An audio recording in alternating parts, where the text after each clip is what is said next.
Hey there!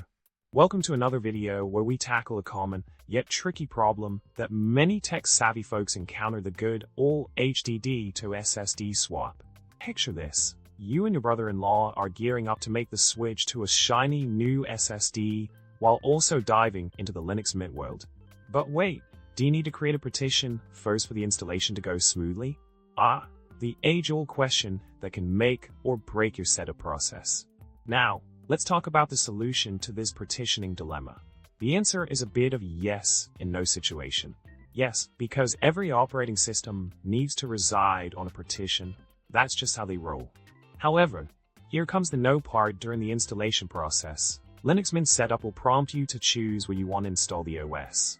From there, you can create the necessary partitions directly within the setup screen. It's like a choose your own adventure, but with hard drive partitions. Solution time.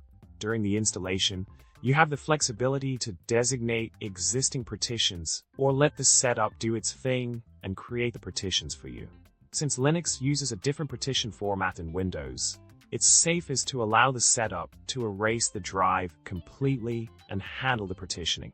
And speaking of installation errors, if you encounter any hiccups during the process, it's essential to provide detailed error messages for troubleshooting.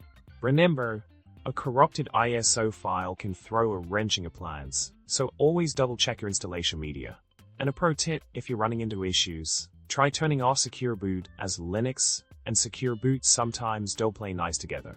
In summary, when embarking on the journey of swapping an HDD for an SSD and venturing into the Linux Mint universe, partitioning plays a crucial role in the installation process. While the setup will guide you through partition creation, it's best to let Linux Mint work its magic to ensure a smooth transition. And remember, detailed error messages are your best friend in troubleshooting any installation woes.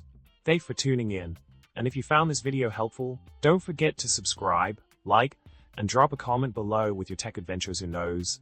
Maybe we'll feature your story next time.